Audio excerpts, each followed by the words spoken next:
महाकुंभ में महिला संतों से लेकर नागा साध्वियों के अनोखे रंग देखने को मिल रहे हैं। खास बात यह है कि महाकुंभ में महिला साध्वियों की कड़ी तपस्या और तप देखा जा सकता है।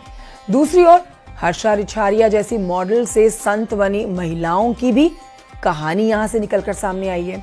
कैसे हर्षा रिछारिया महाकुंभ में चर्चा में आई और अब एकांतवास में वो चली गई हैं, ये पूरी कहानी आपको इस रिपोर्ट के माध्यम से बताते हैं।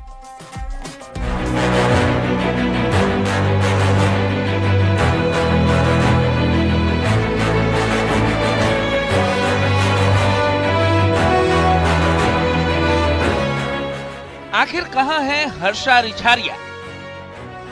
मॉडल बनी साध्वी तो कुंभ में हलचल। किसी ने उठाए सवाल तो भावुक हुई हर्षा। संगम तट पर महिला सन्यासियों की अनोखी तस्वीरें दिखाई दे रही हैं। अखाड़ों के प्रवेश से लेकर अमृत स्नान तक कई ऐसी तस्वीरें सामने आई हैं जो इस महाकुंभ के दौरान चर्चा में रही। ऐसी एक तस्वीर मॉडल से साध्वी बनी हर्षा रिछारिया की है। खूबसूरती की वजह से हर्षा रिछारिया सुर्खियों में रही। मध्य प्रदेश से आई हर्षा रिछारिया जब महाकुंभ में पहुंची तो बरबस लोगों का ध्यान अपनी ओर खींच लिया। संगम किनारे सोशल मीडिया में हर्षा के नाम की चर्चा होने लगी और साधु संतों का रिएक्शन भी सामने आया, लेकिन हर्षा ने सब कुछ नजरअंदाज किया और चर्चा में बनी रही। लास्ट 5 सालों से मैं थोड़ा सा टर्न मार रही थी, उस लाइफ को साइड थोड़ा कर रही थी, इस लाइफ की तरफ टर्न थोड़ा कर रही थी। बट लास्ट 2 साल में आई थिंक लाइफ बहुत ज्यादा डाइवर्ट हुई है। मैं बहुत ज्यादा शिव की भक्ति में रम गई हूँ। फिर मुझे मेरे गुरुदेव का भी सानिध्य मिला और उनके सानिध्य के साथ फिर मुझे लगता है कि मैं और ज्यादा जो मेरे माइंड में क्वेश्चंस थे, जो एक होता ना कि हम नॉर्मल पर्सन है, हम एक साधारण मनुष्य है, हमारे दिमाग में बहुत सारे सवाल रहते हैं, बहुत सारी चीजें हम जानना चाहते हैं, एक उत्सुकता रहती है। वो कहीं ना कहीं धीरे धीरे गुरुदेव ने मुझे बहुत सारी चीजें सिखाई है, समझाई है, मेरे सवालों को शांत किया है। हर्षा रिछारिया के भगवा धारण करने के बाद उनके घर वालों की प्रतिक्रिया भी सामने आई। माता पिता ने खुलासा किया कि आखिर क्यों हर्षा रिछारिया घर से दूर चली गई है और क्या है उसकी असली वजह। हालांकि माता पिता का रिएक्शन सामने आने के बाद हर्षा के भावुक होने की तस्वीरें भी सामने आई और अब महाकुंभ क्षेत्र में हर्षा अज्ञातवास में चली गई है। सुनिए घर वालों ने क्या कहा था। अच्छा भी लग रहा, बुरा भी लग रहा। वैसे वो साध्वी नहीं है, नॉर्मल लड़की है, नॉर्मल दीक्षा ली है, भगवान की पूजा कर रही है, गुरुओं के साथ है। जो इंसान लाखों की पब्लिक होके भी जिस गुरु के पास दर्शन के लिए नहीं जा पा रहे हैं, वहाँ आज मेरी बेटी सेवा कर रही है। इससे बड़ी खुशी और क्या हो सकती है हमारे लिए। उसने साध्वी की दीक्षा नहीं ली है, एक ग्रस्त जीवन में जो अपन गुरु दीक्षा लेते हैं वो दीक्षा ली है। शंकराचार्य जी से निवेदन किया था, उनके चरणों में बैठ के उन्होंने सहर्ष स्वीकार किया, उन्होंने दीक्षा दी, उन्होंने अपना शिष्य बनाया। शिष्य बन के वो अपना जो गुरु मंत्र दिया है, आगे पूजा पाठ का जो वो दिशा निर्देश करते हैं, उसका वहां रह के वो अध्ययन कर रहे हैं। संगम तट पर कहीं तप है, कहीं मंत्रों का जप है, तो कहीं संतों का अनोखा अंदाज है। ऐसे में जब बात महिला संतों की आती है तो फिर चर्चा हर्षा रिछारिया के नाम की भी होती है। सोशल मीडिया पर लोगों ने सबसे ज्यादा सुंदर साध्वी की संज्ञा दी तो कैमरे भी उनको तलाशते रहे। बहरहाल महाकुंभ में हर्षा रिछारिया की चर्चा खूब रही और अब लोग पूछ रहे हैं कि आखिर वो कहां है। Bureau report, news 18।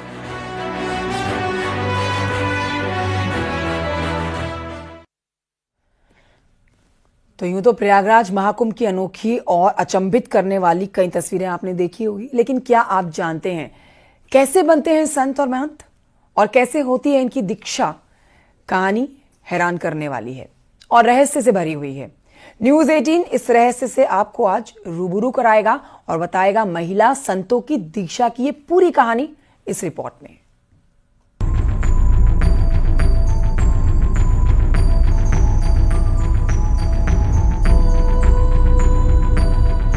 महिला महंत को कैसे मिलती है दीक्षा? रात के वक्त कौन काटता है चोटी?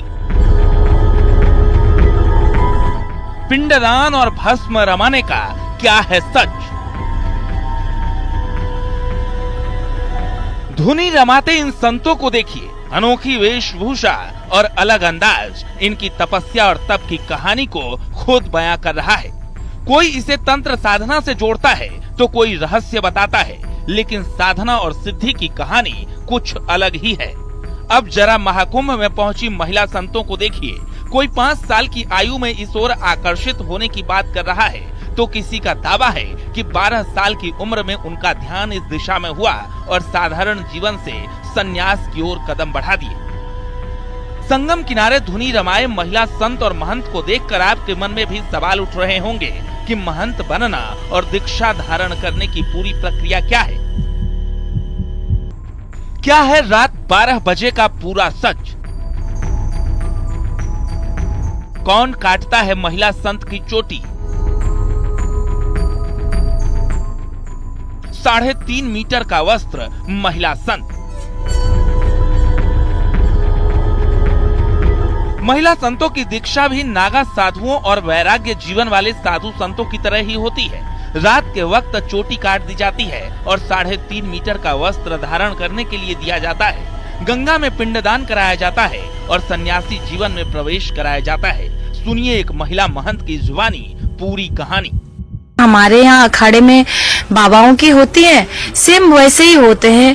बस इसमें प्रोसीजर ये रहते हैं कि जब नागा संत बनते हैं तो उनको क्या है कि कोपिन धारण कराते हैं, भस्म रमाते हैं ना। और ये जो पिंड वगैरह है वो तो चले हम बता नहीं सकते क्योंकि वो संस्कार की बात है। तो गंगा जी में उनका पिंड वगैरह इत्यादि होते हैं। फिर आपका धर्म ध्वजा पे लाया जाता है। रात्रि को आचार्य जी रात्रि को 12 बजे आते हैं, फिर वहाँ पर चोटी काटा जाता है।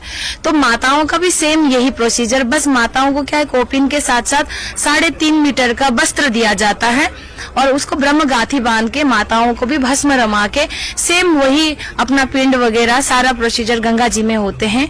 और रात्रि को उनको शाम को धर्म ध्वजा पे लाया जाता है और उनका भी रात्रि को चोटी काटा जाता है। अघोरियों की वेशभूषा और हठ योग को देखकर आप सोच रहे होंगे कि इस परंपरा में तंत्र मंत्र का भी सहारा लिया जाता है, लेकिन महिला महंत इस बात से इनकार कर रही हैं। उनका कहना है कि तप और साधना की इस परंपरा में तंत्र साधना को कोई स्थान नहीं दिया जाता है। सात्विक पूजा होती है और गुरु परंपरा के मुताबिक ही दीक्षा दिलाई जाती है। दीक्षा धारण करने के बाद कोई धर्म का प्रचार करता है तो कोई भागवत सुनाता है और सांसारिक जीवन से खुद को अलग रखता है। हमारे सन्यास में तो तंत्र विधि वगैरह इस तरह का तो नहीं है, लेकिन हमारे यहाँ सात्विक पूजा ही होती है और यहाँ गुरु परंपरा है। तो गुरु जिस हिसाब से आपको ढालते हैं, कोई देखे तप करते हैं, कोई जप करते हैं, कोई योग करते हैं, कोई साधना करते हैं, कोई भागवत करते हैं, कोई धर्म का प्रचार प्रसार करते हैं। मैंने कहा ना, सब अलग अलग भागों में बटे हुए हैं संत। भक्ति और आस्था के पथ पर नियमों में बंधकर चलना आसान नहीं है, लेकिन कई महिला संत और महंत प्रयागराज महाकुंभ में नजर आ रही हैं। महिला संत दीक्षा धारण कर महंत बन सकती हैं, लेकिन शंकराचार्य बनने को लेकर विवाद भी रहा है। बहरहाल महिला संत साक्षी जी महाराज कहती हैं कि दिखावे के लिए कोई संत न बने, ये अंतर्मन की यात्रा है। वाकई में कुंभ की दुनिया रहस्यों से भरी हुई है, चाहे वो नागा साधुओं का रहस्य हो, चाहे महिला सन्यासिनों का रहस्य हो। सन्यासिन बनना जीवन को ईश्वर के प्रति समर्पित करना है। कैमरा पर्सन सोनू मंडल के साथ उमेश श्रीवास्तव, न्यूज 18, महाकुंभ नगर, प्रयागराज। दीक्षा लेने के बाद संत जीवन आसान नहीं होता। महिला संतों का जीवन भी किसी रहस्य से कम नहीं है। साध्वी के जीवन में तप है, परिवार से अलगाव है और दूसरों की सेवा ही धर्म है। ऐसा ही एक महिला संत की आपको कहानी दिखाते हैं, जिससे आप इस खबर को बेहतर तरीके से समझ सकते हैं। देखिए।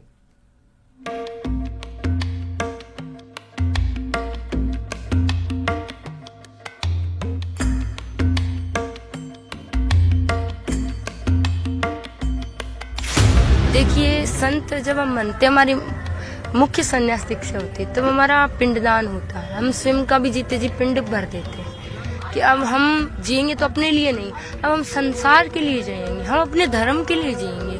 अगर धर्म के लिए हमें अपने प्राण न्यौछावर करने पड़ गए तो हम उसके लिए भी पीछे नहीं हटेंगे। तो संत बनने के बाद किसी से दुनिया में रहते, लेकिन दुनिया से जुड़ के नहीं, कोई मिला तो ठीक, नहीं मिला तो ठीक है। सुना आपने भगवा कपड़ों में महिला संत गोशिका जी महाराज ने क्या कहा। 12 साल की उम्र में दीक्षा लेने वाली इस महिला संत की कहानी थोड़ा अलग है। भागवत कथा का वाचन भी करती हैं और खुद सुकून का दावा करती हैं। महिला सन्यासियों की कहानी बताती है कि संत जीवन में एंट्री आसान नहीं होती। घर परिवार से रिश्ता अलग हो जाता है, स्वयं का जीते जी पिंडदान कर देते हैं और तय हो जाता है जिएंगे तो धर्म और संसार के लिए, खुद के लिए नहीं। मेले में रहे और वहाँ भी एकांत मन में संतों के रहस्यमयी जीवन की कहानी में गोशिका जी महाराज भी अन्य संतों से अलग हैं और महाकुंभ में लोगों के लिए आकर्षण का केंद्र बनी हुई है।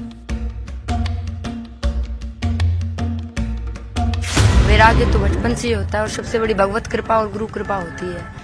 12 वर्ष की उम्र में भगवा धारण किया, लेकिन हमारे अखाड़े की ऐसी परंपरा है किसी को भी अतिशीघ्र संन्यास की दीक्षा नहीं देते हैं, क्योंकि पूरा वैराग्य की गुरु परख लेता है, उसके बाद दीक्षा होती है। कहीं ऐसा ना हो कि कोई शमशानी वैराग्य होता है। शमशानी वैराग्य का मतलब कई बार व्यक्ति दुखी हो जाता है ना, तो उसके मन में आता है कि सब कुछ छोड़ छाड़ के संत बनना है, और जैसी परिस्थितियां सही होती है तो फिर उसके मन में पुनः विचार बदल जाते हैं। छोटी सी उम्र में दीक्षा लेने के लिए गोशिका के परिवार का माहौल भी था। बचपन से ही उन्हें धार्मिक कार्यों में दिलचस्पी रहती थी और इसलिए धीरे धीरे उनका लगाव बढ़ता गया। पढ़ाई जारी रखी और इतिहास में पोस्ट ग्रेजुएट होने के बाद संत बन गए। एक साधारण परिवार की सामान्य लड़की ने महिला संत बनकर समाज सेवा की सौगंध ली और अब संगम किनारे उनकी तस्वीरें सबके सामने हैं। संत व्यक्ति 3 प्रकार से व्यक्ति बनता है। एक तो है प्रभाव से। आजकल कई लोग प्रभाव से जल्दी किसी से प्रभावित होकर, हाँ संतों का जीवन तो बड़ा सरल है, देखने में सरल लगता है, लेकिन संत जीवन अगर वाकई में देखें तो बहुत त्याग संत के जीवन में होता है। पूरा जीवन संत का त्याग में होता है। संत संसार के बीच में रहकर भी संसार से अलग रहते, इसी का नाम संत है।